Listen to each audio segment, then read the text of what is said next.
Files podcast. My name is Mark, and I'm going to read you a short disclaimer. We are amateur podcasters simply for entertainment. If we misquote or offend, it was not on purpose to do so. Also, we're recording from our dining rooms, kitchens, closets, what have you. So you might hear kids, neighbors, dogs, or whatever we have. Thank you and enjoy. And here's my co-host, Elliot Bowman. Thanks, Mark. I gotta say this is my favorite stretch of November. We got 2 days to go till Thanksgiving, which is my favorite holiday besides my birthday. I love Thanksgiving. Now, is your fridge currently full? Are you guys hosting this year? We're hosting. We usually host because we have like the house to fit everyone in, and we'll probably start the cooking tomorrow. I love the food on Thanksgiving, but I also love the sound in my house on Thanksgiving. I love when people start showing up, and I just love to hear the conversations and my house full of people and talking. And I have like little nieces and nephews all under the age of 12 or 11, I can't remember, but it's just fun to still have little kids that age and be part of Thanksgiving. So yeah, I'm excited. Oh yeah, absolutely. Yeah. No, you got to enjoy that. That sounds so awesome. So warm. Yeah. Warm and inviting. Yeah. Right. Very cool. I'm going to read our first sponsor, our ad. This is going to be for, of course, Video Games Plus and Level Up Frozen Yogurt. They are open 7 days a week. They're off Stevens in Roseburg, Oregon. The frozen yogurt side offers new flavors every month. Some are dairy-free and over 50 toppings, including fresh fruit. And now also they're going to have a nice Black Friday sale. I know that. Mm-hmm. But they always got good deals and stuff. So definitely should come in and check them out. Once again, Video Games Plus in Roseburg, Oregon. So today's podcast, we're going to cover, I got some more Bigfoot stuff. Yes. Bigfoot, for somebody who is not official, is never on camera. There is so much sightings of this guy or gal. I don't know. I'm not a Bigfoot expert. Well, you know, it's funny when we tell people, hey, Mark and I are doing a podcast or we do a podcast, the first thing they always say is I either have a Bigfoot or I have a UFO story. So those weird. Two are always the connection between a podcast once we tell them what we talked about before. And everyone's always has their own like what they think they saw, like a sighting of Bigfoot or UFOs. So yeah, it's kind of funny. They're so happy to talk about the UFO one. It's like so matter of fact. But when they talk about the Bigfoot one, they almost like get real quiet. Like, you're not going to believe me. But exactly. That's what it always starts. You're not going to believe this, but which is crazy because how many of those stories can you gather? I'm like, after so many people, got to be seeing something out there, right? And it always ends with, I know that sounds crazy, but. Yeah. That's the truth. Yeah, that's the truth. That's funny. First thing I actually want to read is going to be, this is awesome. This is an article I found online from traveloregon.com.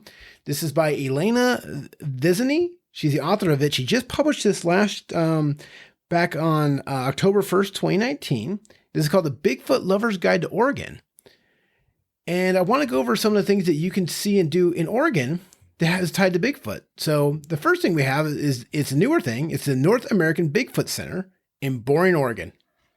Which is not boring. It's not boring at all. Boring, Oregon is such one of those names that it's like no matter what it's going to be fine. Yeah, like, right. It's one of those names. I know they're more towards the north part of the state there, outside of Gresham. But yeah, it's the North American Bigfoot Center. They are open 5 days a week. They're closed Tuesdays and Wednesdays.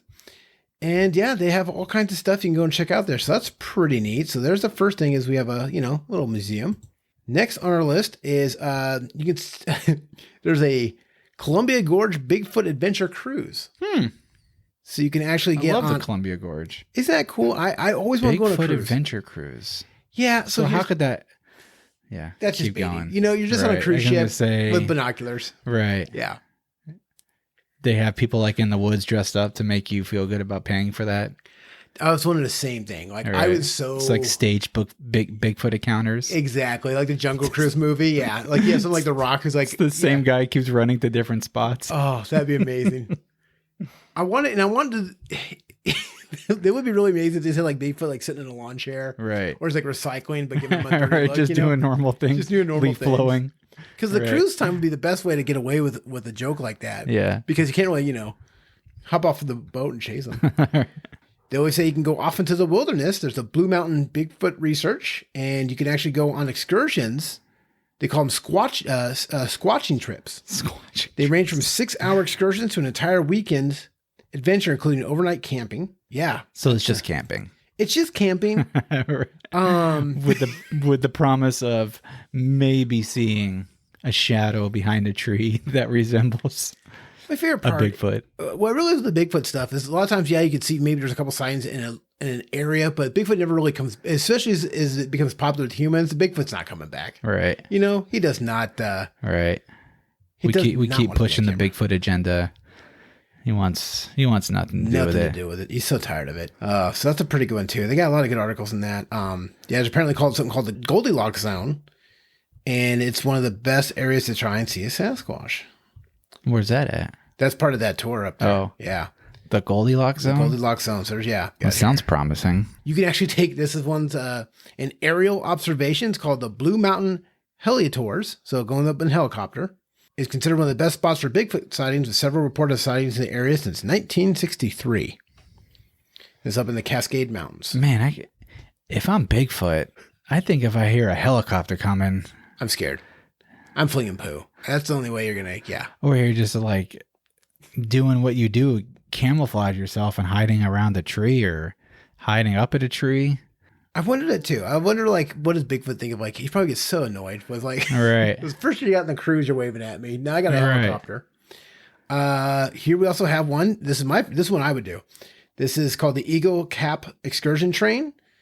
It starts in Elgin. Passengers can sit back and watch wooden mountain peaks and around the Grande Ronde. The Grande Ronde. Sounds like a... The Grande Ronde River Pass. Sounds like a pleasure boat. No kidding, huh? So you go through the Walla Walla Mountains. Walla Walla. Is it Walla Walla? It is Walla Walla Yeah. Mountains. It's a present mountain range, also known as Oregon's Swiss Alps. The Oregon Swiss Alps? Yep, that's what they call it. It's the first time I've heard of that. Isn't that funny? So yeah, so you can obviously see him from a train. Once again, someone in a costume. No just one's wave. seen Bigfoot in any sort of transportation. Bigfoot has a terrible accountant, or what do they say, a rep to get him. Yeah. Yeah. He should be suing all these people. He's got an invisible cloak. That's what it is.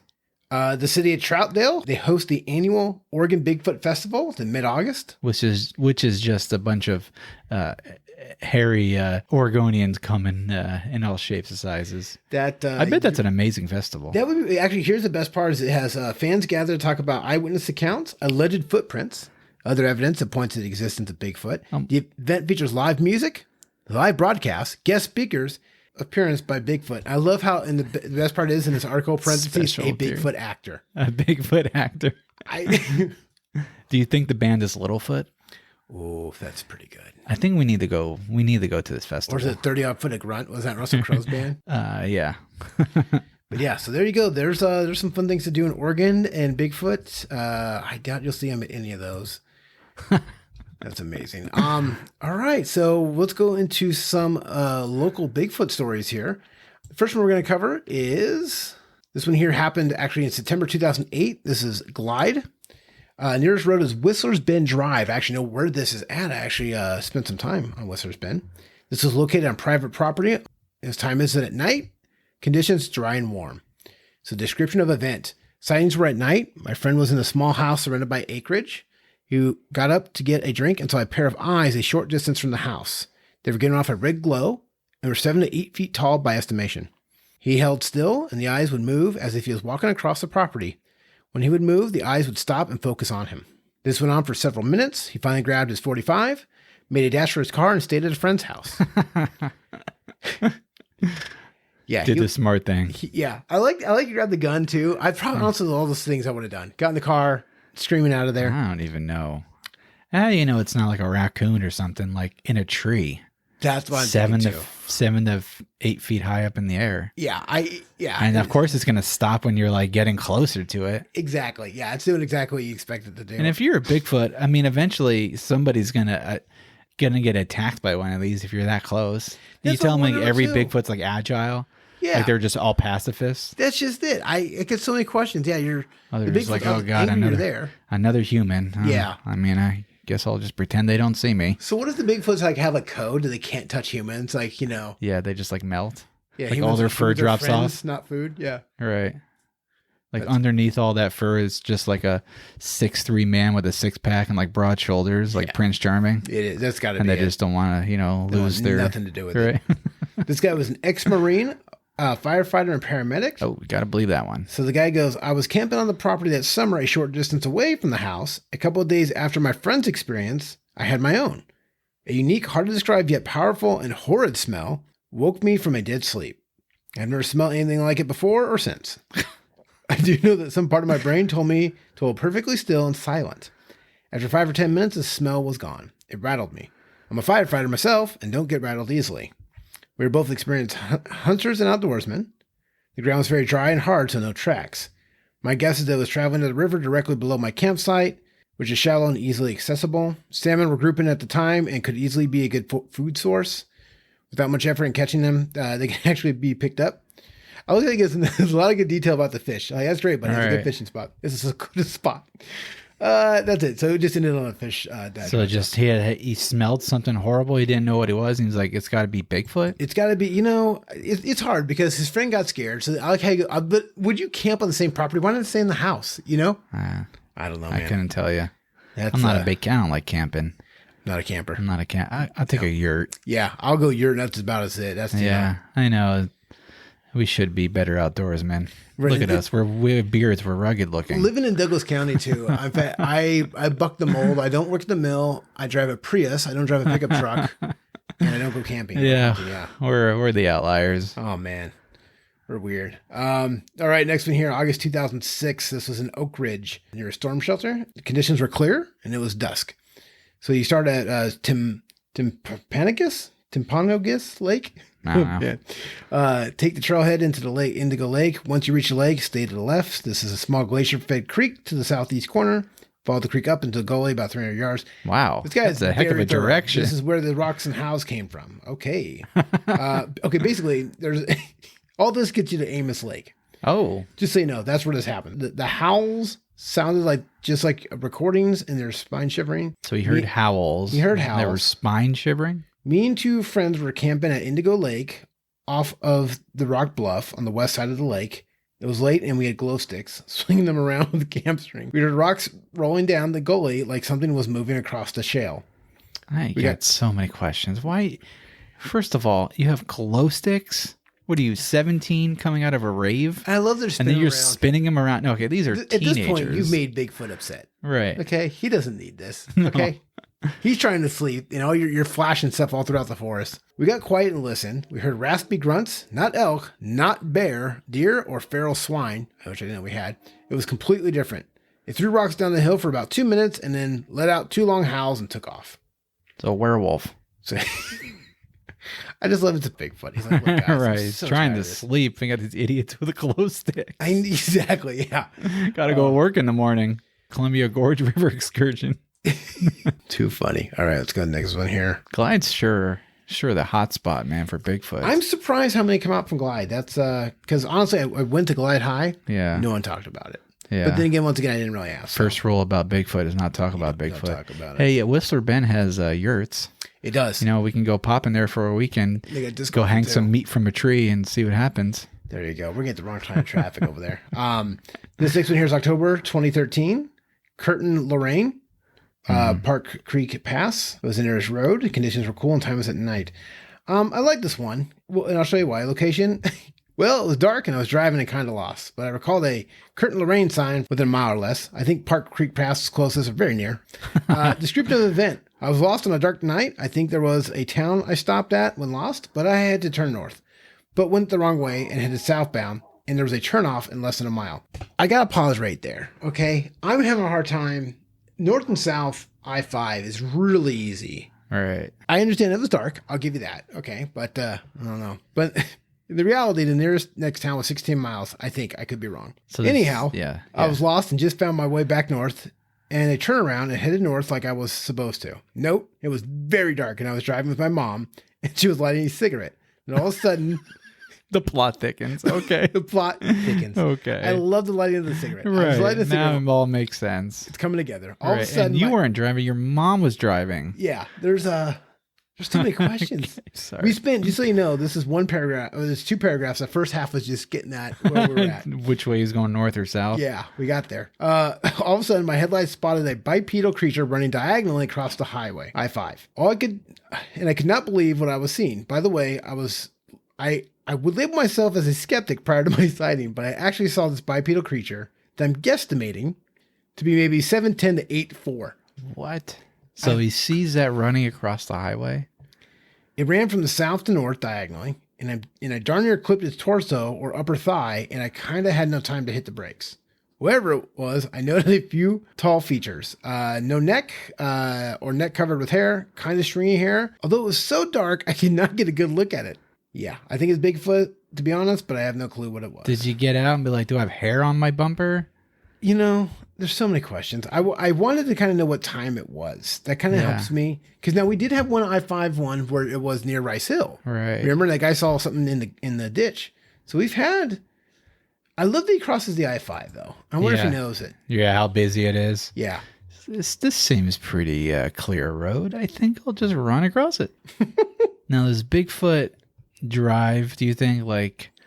I mean, that's why we don't really see him a lot. He really just has, like, tinted windows, and he just, like, drives the truck around, and he has, like, a great disguise when he goes into, like, Walmart. You know he doesn't have a license. Otherwise, he's had to really fake it. You know how hard it is to get a license? Yeah. Yeah. He had to get it pre 9/11. If he's got a license. Oh, it's so funny. All right, next one we have here. Now I'm just going back to Glide, Diamond Lake Boulevard. Description of event apparently came from the reference librarian at UCC. Said she saw a huge footprint in mud in driveway about 30 miles up Diamond Lake Boulevard. A driveway about 1 mile up Boundary Road. So this isn't. Someone saw a big footprint and they thought back in 1991 to log it, and they did. Who logs these? You can enter any of them yourself. That's the best part. Oh, boy. That's why we have some fun ones here. It's all a big footprint. Now, this one's pretty good. This one's summer 1995, also near Glide. This was at dusk. Once again, in the summer 1995, a Forest Service employee in the Ilhe Flat near Roseburg was with 12 witnesses. 300 to 400 feet away, a Bigfoot came out of the woods and crossed a 600-foot wide clearing, walking on two legs and swinging its arms. It was at dusk, and half the people left the camp that night. Oh, gosh. Now, that one's scared people that much that they're like, we are going home? Oh, I'm gone. You kidding me? I saw Bigfoot. Nope. Really? No, I'm out. I don't care how. At that point, you need at least 100 people there. I need some shields. You know, that thing gets angry, decided it's going to turn. Swinging his arms. Was it carefree? I love that. Right, exactly. It was just having like a little exercise or like stretching or something. He was like rotating like his arms. I wonder if it's completely oblivious to like humans. You know what I'm saying? Like he sees us as ants. Right. Like he goes, you do whatever you're doing. I'm just going for my daily stroll. We're just an annoying creature that just hangs around. I wonder if he knows that he's like really sought after. Exactly. Like, can he comprehend fame? Right. You know, he's like the most famous unknown. I love it. I love the idea of him like maybe he was once some humans and they just kind of fell off the radar and they're not paying taxes and this is their excuse. Right. Now this one was a pretty good one. I like this one a lot. This was from June 1991, Douglas County. Hiking with a companion and two German shepherds around 9 a.m. in the Rogue Unqual Wilderness. I saw a large brown object moving fast. His dogs chased the object. Both dogs had saddle packs. One dog had a tarp, which was securely rolled and tied on the middle of his back. Dogs were gone about 3 to 5 minutes and came running back.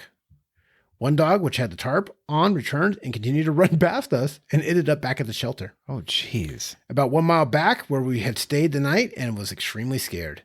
The other older dog stopped when encountering us and listened when we told it to stop, but was also very scared. Okay. Well, humans can make up stuff, lie all they want. And, boy, when it comes to the dogs being scared, that's when I start believing a little more, you know, because you hear the stories like dogs seeing ghosts, dogs barking at, things that humans can't see, and then hearing with, their great hearing and stuff. Yes. Man, that's creepy. That I hate it at night. If I'm sitting on the bed all of a sudden, I see my dog just all of a sudden focus on the corner of the room. I'm like, what do you see? It ran right by him. It ran right by him. The second one was older, so he was, and I liked it. That description got to me where he goes, the older one, we kind of calmed him down, but he was still scared. Like he was able to focus, at least listen. Whew. Several things were unusual. The intense musty smell, something like a bull elk and heat, but not like a bear either. Again, the description of something smelling. Yeah. But nothing like what, because a lot of these people have experience in wilderness. They know what the elks, the deers, the bears probably smell like. Yes. So I mean, that's interesting in itself. It is. And I wonder if that's another reason why Bigfoot's maybe self-conscious to make an appearance is because of the smell. They can't go to the store and get deodorant. He keeps reading these forums online and he goes, Right. wow, first thing you notice in me is my smell. Right. Thanks, guys. Right. It was like the Geico commercial. He goes, the fact that the dogs had fear, even though they've chased bears, coyotes, deer, and elk, was really what bothered the hunter. The tallness of the object, as it was way too tall for a bear or elk, is walking upright. It was too quiet for an elk also, which apparently elks are quiet. The untied tarp, which was securely tied, but upon return of the chase, the tarp was tied, but with just one knot. And then he goes, I tie good knots. What? I love I tie good knots. I love how, so apparently Bigfoot tried to reach down, maybe? Maybe. I don't know. I love that that's... Maybe he noticed it was like falling off and he's like, here, let me help you tie a better knot. And then the human just gets annoyed. I tied it good enough. Yeah. Apparently there's one other witness that was walking down the trail on the other side. So there was technically 3 witnesses on that one. That one's pretty good. That's the best one so far. Yeah, I think we'll do that one. I'm going to switch to some Bigfoot facts next. This is the stuff I found recently here. Did you know the name Sasquatch comes from an adaptation of the, I'm going to mispronounce this horribly, Hokum Elam tribe in British Columbia, and was coined by a Canadian journalist who wrote a series of articles about Bigfoot in the 1920s. The world's only Sasquatch trap is located in Oregon in the Siskiyou National Forest. Sasquatch what? Trap? Trap, yep. Like they're trying to catch him? Yeah. And I wonder if it's just like Like an active trap? it's an active trap, and I'm really curious to, I got questions. And like, is there a sign saying, hey, Sasquatch trap is here, don't run into it? Exactly. Like, he's probably comes walks by it every day and laughs. Right. The hotbed of Sasquatch sightings in the Klamath Siskiyou Mountains of North California and Southwest Oregon led to the creation of the Bigfoot Trail. There's a Bigfoot trail? There is. Now, I'm going to read you this other cool little story I found in this book called Oregon's Ghosts and Monsters by Mike Helm. Yeah, I wonder why, for however long Bigfoot's been a curiosity, I wonder how much longer it will go on. You know what I mean? Do you think people exactly? Does that mean people didn't keep seeing something, right? Right. It's a good question. I mean, it's obviously been discussed before you and I Yep. were around. And Well, I mean, what's going to say, for the next 50 years, people are really still going to be talking about Bigfoot and Sasquatch, right? the thing is, the Native Americans he was as common as, Right. a bird or squirrel or something like that. So for them, they're surprised, and it's more, I sadly, I think it's something that's maybe gone more extinct. I've read so many different theories that it was like some of the early, evolved mountain men, when they first, America first started, because there's a lot of fur trappers and that kind of stuff. And some guys maybe just, decided to go on that trail and, go that way. A lot of people think it's the missing link. Yeah. The step between, the evolution of, primates and humans, which I think it's a possibility. Probably just so scared of us because like how deer are so skittish that I've seen odd footage of like ones where they think they're being watched and they pan through the forest and they don't see anything that day, but when they go reveal the footage, you see something hairy and dark just kind of staring from the side of a tree at them the whole time. All right. I don't know. That part's like, man, that guy, yeah. And they have like chemtrails. They just, I'm surprised you don't see, better footage of like, you ever seen like the videos of like the animals like get all close to like the cameras and stuff like that? I'm surprised you don't see like, Tripping a camtrail. Yeah, or just like getting all close to it and just like, I mean, all we ever see is like fuzzy footage. Always fuzzy footage. Or what we think is, in a distance, somebody catching. Always in a distance. Right. Bigfoot on top of a hill somewhere. I wonder if the fact that we can smell it can smell us. So it can smell like the human stuff on like that's a trail good point. cams. Absolutely. That's a good point. I try to justify why we haven't. Right.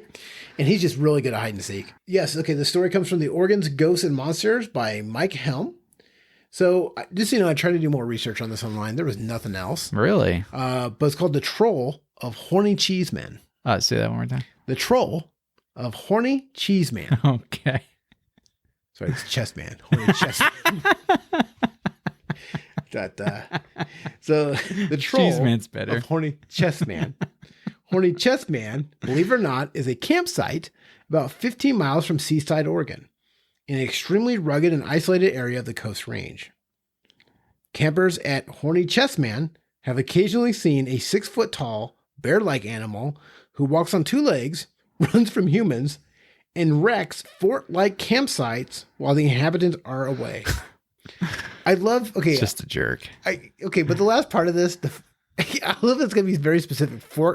Fort-like campsites. Right. I feel like What's a fort-like campsite? somebody was in charge of setting up the campsite. Yeah. And he just couldn't do it. And You're so right. everyone comes back and says, "You're not going to believe this." Right. Something destroyed it. Yeah, something destroyed it. The creature may be Bigfoot or Sasquatch, but around Seaside, he's known as the troll of Horny Chest Man. That's it. That's One paragraph, interesting. That's all you get. I feel like this was maybe 1 or 2 sightings. Right. And what a weird name for a campsite. Oh yeah, yeah. The Horny They Chest need Man. to reconsider the name of that one. That was an awkward Google search. Right. Then you don't want to click on images. I really thought I was going to find more on this one, but some of the websites suggested Site no. blocked. Yeah, they did not. Don't do it from your work site. don't do it Your, from your work, work yeah. computer. Yeah, Horny Chest Man. Oh man. That's those are good. That's some more Bigfoot stuff. Always going to be some more. I'm on 2 different websites that get updates all the time. Yeah. A lot more in Lane County all of a sudden. So I think we kind of chased Bigfoot out of Douglas County for a little bit, but Now they're in Eugene area. yeah, that makes sense. And the Bigfoot, the idea or whatever is not just an American thing. I mean, the people in like Nepal and India, Yes. Tibet, like the countries all over the world have different names for them. Oh, yeah. And there's like sightings all over the world. So it's hard for me to believe something with so many sightings, with such a history that it had to have been real at one point. It's got to have been. It had to have been. It had to have been. I just, yeah. Same thing with UFOs. And it's just way too much. Yeah. People seeing, both of those. And it's funny how UFOs and Bigfoot always get mentioned kind of together, Yeah, exactly. Because Oregon's got a lot of UFO sightings too. I've seen there's been documentaries too where I tried to link them together. Right. That Bigfoot's aliens, and that's what Yeah. we're seeing is actually an alien, not a living creature on Earth. So I think I tend to believe more UFO than I do Bigfoot. yeah, I think just for the idea of, space being, absolutely. there's Yeah. no way we're the only. and the technology, I could see that there might be something we don't know that's out there. Right. I could see that. But Bigfoot, you're right. I just see that we've done so much deforestation and that kind of stuff. It's hard. Right. But then again, I love the argument that says that if they acknowledge that Bigfoot's real, do you know how many forests all of a sudden are off limits for foresting? That's true. Because he's an endangered species times That's 10. true. So if all of a sudden they say, "Oh yeah, Bigfoot's real," well, great, then we need to protect his Right. habitat. Well, Right. So That's a good point. follow the money, right? That's a good point. Well, and you see like a lot of people in the Navy and the Air Force have no problem talking about seeing UFOs. Yeah. So Oh yeah. yeah, that's a good point. It's but Oof. it's interesting. Very interesting. All right. So you're gonna have what do we have next? Oh yes, yes. it's my turn. Well, in the spirit of Thanksgiving, I always kind of think we all sort of know or understand the history of Thanksgiving, no matter what you want to believe, whatever the true story is of Thanksgiving. So I like to dive a little deeper into the pardoning of the turkey. Yes. Because we all need to understand how the turkey got pardoned. So there's not like a clear history of it. There's not like no one really knows how the turkey got pardoned. Is this like a Knights Templar thing? No. Right. The Masons started it. Yeah. So the story goes 200 years after George Washington issued the first presidential proclamation of a day of Thanksgiving. So George Washington, he was the first one to say Thanksgiving is... Okay. He didn't say it's a federal holiday, but he said Thanksgiving is a day everyone should celebrate, basically. I like right? it. Okay. So years later, President George H.W. Bush stepped before people watching from the White House from the Rose Garden on November 17th, 1989. The public presentation of a turkey to the president in the lead up to Thanksgiving had been a time-honored photo tradition since about the 1940s. But George H.W. Bush, he added a new presidential tradition of his own after noting that the turkey appeared, in quotes, understandably nervous. He noticed the turkey was very nervous because what turkey wouldn't be nervous to meet the president? I love this. Exactly. This poor turkey. I gotta love that President Bush at the time was like, wait a minute. Right. Oh my god. Understandably nervous. I didn't know this was more of a recent tradition. I thought this thing went back further. This is great. Right. Okay. So then he added let me assure you and this turkey that he will not end up on anyone's dinner table, not this guy. He then granted a presidential pardon as of right now. So that was 1989. I love that someone on his staff is like, very high paid, that kind of stuff. And now has to write a document about turkey getting pardoned.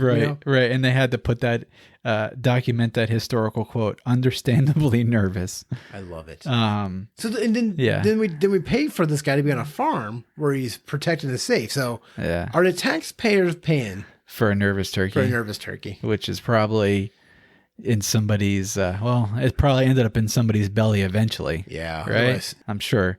That's foul. So right. Get that in there. So decades later, the presidential turkey pardon remains an annual Thanksgiving ritual. However, while George H.W. Bush formalized the turkey tradition, the fowl tradition, he may not have been the first president to issue a stay of execution to a turkey. So he may not have been the first president to say, I will not allow this turkey to be killed. As the story goes that Abe Lincoln, good old honest Abe, when he occupied the White House, his son, Tad, grew attached to a turkey that was destined for Christmas dinner. He named the turkey Jack, and he led him around on a leash like a dog, like a pet. Oh boy! So he grew attached to a turkey. Yeah. He gave it a name, Jack. Once you name the animals, it's probably a little harder. Yeah. And then your kids getting involved, and then it's like, oh, how am I going to kill this thing now? I feel bad for Abe Lincoln. The picture you're painting, like people are at war right now. This is the Civil War. Right. His Tad's got problems. Tad's carrying a turkey around. Right. His wife's got problems. He's like, this is what I need right now. This is the last thing I got to deal with. It's like, Tad, do you want to go to war? My turkey dad. Right. So listening to Tad's pleas to spare good old Jack the turkey from his culinary fate, Abe granted a reprieve and freed the bird. Just gobbled that up. Of course, there was no television around back then. There was no, spiel in front of the old White House. I'm going to pardon this turkey. He did it at the good inside of his good old Abe Lincoln's heart. I love it. Abe Lincoln's one of those guys I think gets more and more tall tales tied to him. Right. As interesting. Yeah. He's a vampire hunter. I saw the movie. It's a documentary. Another story goes, Harry Truman, he began the ritual of appearing with the gift of turkeys in stage photo ops. However, he is erroneously credited with starting the presidential pardon tradition.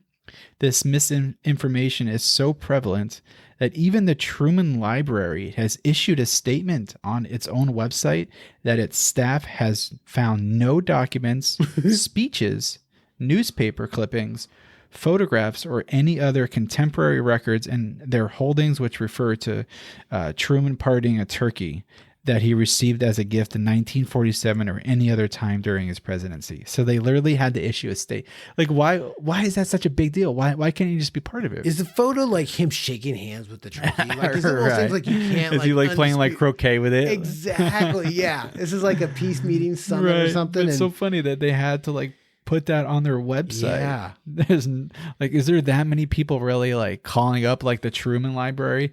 Like, can you please confirm for the 10th time that he is not the president? I don't know. This turkey saying other things. Yeah. This turkey saying he was pardoned by, Right. That's hilarious. So in fact, not only did the turkeys that were given to Truman, some of his successors failed to receive clemency, they suffered a much different fate. Oh, wow. By ending up on presidential's dinner table. That makes sense. So the story goes, also in 1948, Truman told reporters that the turkeys given to him would, quote, come in handy for the 25 people expected for dinner at his Independence, Missouri home that Christmas. So not only did he not really care about giving turkey any sort, he was like, I got people to feed. Wow. Who's going to be doing the butchering? Wow. Right? Man. So 10 days before Thanksgiving in 1953, this is just fantastic. National Turkey Federation. Yes. You tell me there's a National Turkey Federation. Who's in charge of that? Yeah. Who's the guy with the bald head that looked like a turkey? Jim. Oh man, I can't even think of the company right now. The guy is like the President Tom or something. You know what I'm saying? Yeah. So President Roscoe Hill, apparently that was the National Turkey Federation. He presented a lot, 39-pound turkey. My gosh, that turkey that's a huge turkey. That thing would crush a car. They're feeding that guy extra. So he presented it to Dwight Eisenhower, who was president in 1953. He who hoped Hill would kill, freeze, and return the turkey to the White House. He said, "In plenty of time, because I hope to spend Thanksgiving with my youngsters, and I want to take him along." So we have established Truman and Dwight Eisenhower were not part of pardoning turkey. They're not pardoning anything. Yeah. So basically, Lincoln probably started it with love in his heart for his boy, and did it say George H.W. Bush was kind of the first president to go on national television. I love George W. That's kind of awesome. interesting. That's really cool. Does it say how old Tad was? I can't get past this. Well, Tad died at an earlier age. Yeah, he had some issues. It's tying together. I want the little spoil alert. I want the little book series called Tad and His Turkey. Tad and Jack. Tad and Jack. Yeah. And it's all the misadventures near Abraham Lincoln, right, from Tad's point of view. Right. Do you think the turkey wanted to be tied around his neck and drug along? I think that turkey he had a very confused life. Exactly. I bet Tad confided in some. Was he feeding him like table scraps like a dog? Had to have been. Yeah. Yeah. Tad probably had a slept good in life. his room. Right. Turkeys will poop anywhere. Yeah. I realized. And so I can only imagine having that thing as a pet. Do you think like Tad had a dog and the dog was like so confused about so mad. Yeah. What the heck is this? Right. It was the dog sleeps outside, the turkey's inside on a warm bed. Yeah. So mad. And some other interesting Thanksgiving facts that don't involve turkey pardoning is Minnesota, North Carolina, Arkansas, Virginia, Missouri, and California. They raise more turkeys than any other states. Okay. If you needed to know that, now you do. California is the only one that surprised me, I'll be honest. Oh, really? Yeah. That's the one that makes more sense to me. I think it's because I think how big the state is. It's like they got room. They get everything. They grow everything. All right. Benjamin Franklin, I think, is just kind of well known. He wanted the turkey to be the national bird. Yep, I knew that. Makes sense. He was this, He was a weird guy, Franklin. Franklin is an interesting dude. Yeah. The first commercial canned cranberry sauce was put on the market by the Cape Cod Cranberry Company in 1912. Now, that is a tongue twister. Cape Cod Cranberry Company in 1912. I love it. And do you think it was a big hit? Like, what is this? Cranberry sauce in a can? I love that they start canning stuff and see what people take. Right, cranberry sauce? Yeah. You like cranberry sauce? The funny part is it's okay. Like if it's not there, I'm not going to be upset. I'm more of the gravy, sadly. Oh man, me too. A good gravy boat. Oh my gosh, me too. I add a splash of red wine to my gravy. It's the only time the entire year I add alcohol to anything. And it's just a splash, and I heard it from a song once, and that's why is that right? Yeah. Mm-hmm. The average American consumes 4.5 pounds of sweet potatoes per year. Okay. This checks out. Okay. Right? The average American consumes 13.1 pounds of turkey per year. Really? I don't think I ate that much turkey. Okay. President Truman, we already said this. Okay, so now this is completely... so this is really funny that this says this because this is from a different site. Yes. This completely contradicts like what I literally just read 5 minutes ago. This is confirmed for a fact. Truman pardoned turkey. This is so funny. I love it. President Truman pardoned the first turkey in 1947. It has since become an annual White House tradition. That is so funny. The internet needs to get their facts straight. That's because amazing. now we have a controversy here. I love it. I don't believe any of these facts now. I'm done. I'm done. Approximately 50 million pumpkin pies are consumed each Thanksgiving. That checks out. I love me some pumpkin pie. Yeah. Costco. The Costco pumpkin buy pie, it really enough. Ridiculous. Right. The price, they're giving them away. Right. So good. All right. The average person consumes an average... That makes sense. Of 3,000 calories at their Thanksgiving meal. Ooh. And that's with or without pie? I don't know, but I tell myself every year, pace it. Yeah. You don't got to get stuffed. You got leftovers. Yes. Don't overdo it. And what do I do every year? I overdo it. I'm getting in comfy pants, 15 minutes afterwards, I feel sick looking for the Tums, ginger ale, whatever. So funny. So I'm going to tell myself again this year. Yeah. So much different food to try. You don't want to hurt anyone's feelings. Next thing you know, your plate is like, 80 different things on it. Yeah. It's the variety of food. Yes. It's the, everything's got in butter. my mind, I'm thinking this is a 1 day a year thing. Yeah. I got to get it in while I can. Mm-hmm. So yeah, I'm right there with that 3,000 average calories. Man. About 736 million pounds of turkey that Americans eat on just Thanksgiving. So we eat about 736 million pounds of turkey Americans just eat on Thanksgiving Day. Okay. That's about the weight of the Empire State Building. There's certain the weight things. of the Empire State Building. We eat in turkey. There's certain That's statistics. insane. It's messed up. Right. There's certain statistics tied to America that always kind of embarrass me. Yeah. It's not like, ooh, Right. that's a sad one. Sad but delicious. Yeah, exactly. Yeah. Thank you, turkey farmers. All right. So it wasn't a national holiday. We kind of already touched upon this. It wasn't a national holiday until Abe made it. In 1863, he declared it would fall on the fourth Thursday of November. But good old FDR moved the date in 1939 to the third Thursday to try to stimulate the economy for holiday shopping. Makes sense. It stayed that way for 2 years until FDR was like, no.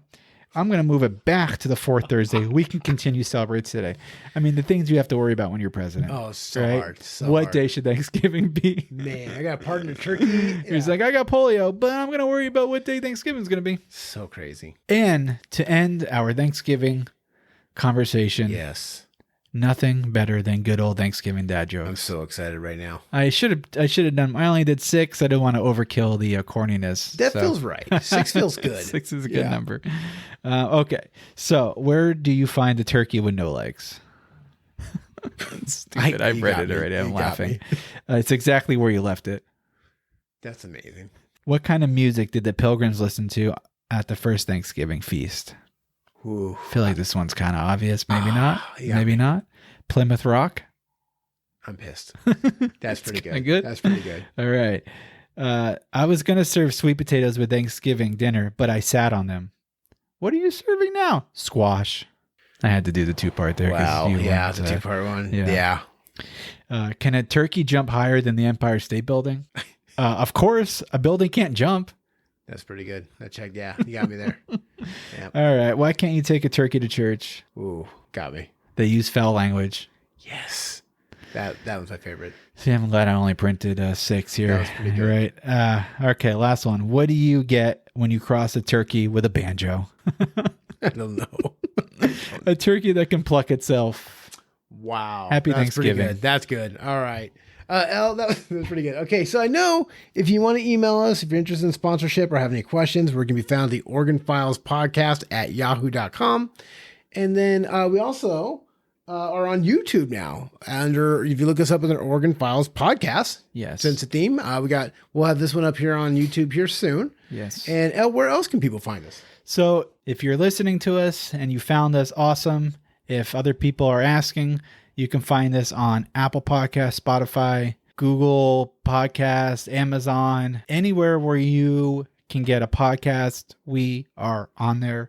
Listen, tell your friends and family. We're going to keep doing this because we love doing this, and we're hoping to build and grow and just continue doing this because it's just a lot of fun. So, and happy Thanksgiving again. Happy Thanksgiving, guys. Thank you.